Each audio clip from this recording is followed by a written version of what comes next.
A couple of different ways you can practice piping. Take a piece of parchment paper, put it on your work surface, tape it down or weight it down so it's not going to move, which is what I'm going to do. And then if you're using a clean piece of parchment paper, after you're done piping, you can use an offset spatula or a rubber spat, pick up your buttercream, put it back into your container and save it for a future use so it doesn't have to be wasted. Another option, if you want to practice piping in a circular motion as more to mimic what you would be doing on a round cake, if you can do that, if you have a turntable, you can take, again, just a piece of parchment, put it on a cardboard, you can put it on a cake pan, something like that, tape it down, tape the cardboard down as well so it doesn't move, and then you'll be able to pipe and spin and work in a circular motion. Okay, parchment is taped down. I've filled my pastry bag. I'm starting with the star tip, and I'm gonna do a scalloped border in a straight line, and I'm gonna do some of the star rosettes too. Okay, so first of all, again, I'm right-handed, pastry bag in my right hand. It's turned nice and tight, so there's pressure on the buttercream, and I'm sort of pinching that in between my thumb and forefinger area of my hand. And this is the hand that's going to do the squeezing from my wrist and my thumb. My left hand can either give extra support or just steady the tip if you need it. And as I'm piping, continually keeping this taut.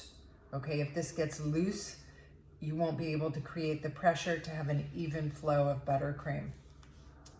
So to do the star border,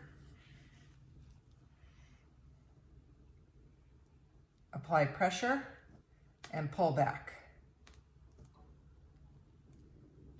There's different ways to do it. You can release in between each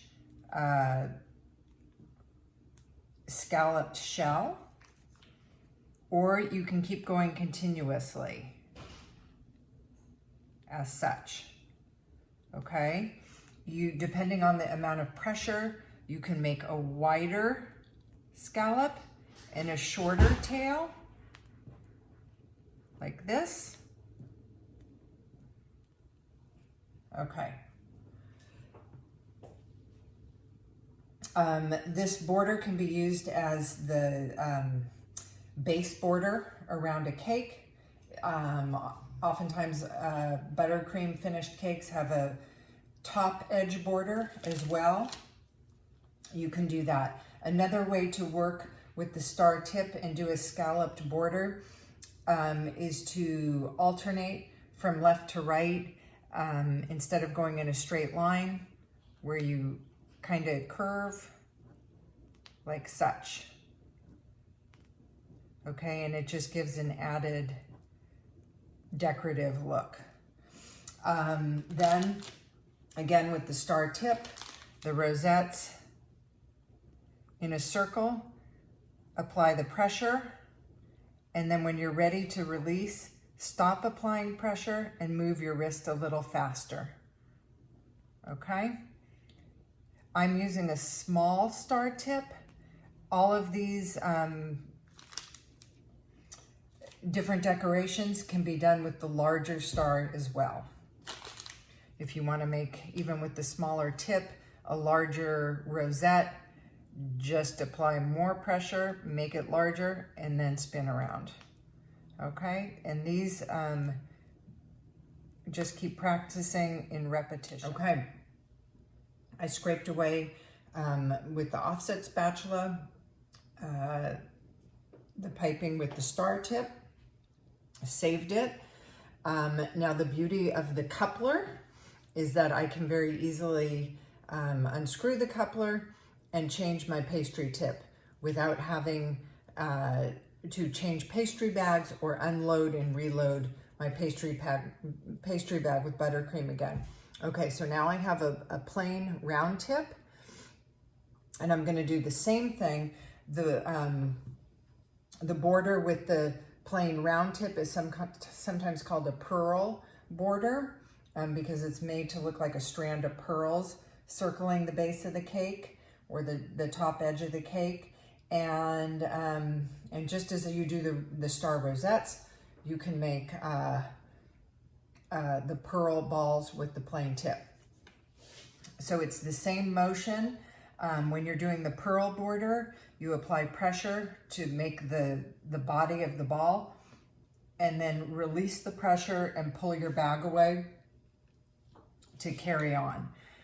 So, and this can be done the same as the stars, where you disconnect in between each one, okay?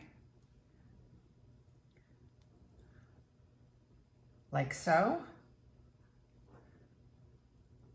And then the effect as you carry on is like a string of pearls. Or you can do it more in a running motion, continuous motion, where you're squeezing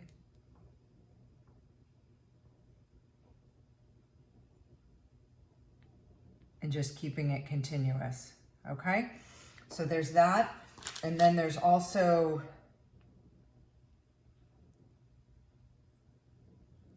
individual balls. You want to make sure your buttercream is soft, like I said, and the right consistency so that you're not destroying your wrist as you do this. It should not be hard on your wrist. The buttercream should flow out of the pastry bag very easily. But bear in mind that your hands are going to warm up the buttercream as you work. And so plan accordingly, okay? If you need to, every so often, if you feel like your hands are heating up the buttercream too much, stop. You can unload it, chill it out if you need to, and reload it. So I'd like to show you a finer pearl border. So again, I just, it's a plain round tip. I just changed to a smaller one than I was using. I think this is it's a little more delicate of a pearl border.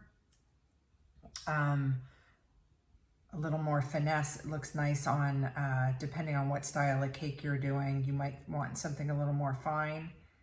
When I'm doing the smaller border, I do need a little bit of support to steady my hands, and then you get more of a delicate pearl border, which might be nice on the top edge of a cake. It can be on the bottom too, but there you go. Okay, now I'm going to show you how to do the basket weave. So for the basket weave, I've filled 2 pastry bags. One batch of buttercream, I have tinted a beige or tan color. And in that bag, I have a very small plain tip. The other bag, I have my white or ivory buttercream. And for that bag, I have the basket weave tip, which is sort of a long, flat opening. One side is typically serrated and the other side is usually plain. I use the serrated side to do the basket weave. Okay, so to start, now I'm going to show you on a horizontal surface, but if you had your cake on your turntable, more often than not, the basket weave is done on the sides of the vertical sides of the cake to give the appearance of the cake looking like a basket. Okay, so first thing I do with my round tip and tan colored buttercream is I make some straight lines. Depending on the size of your basket weave, you would space these accordingly. Mine are going to be about this close for the size of the tip I'm using. Then with my basket weave tip, again, the serrated side up,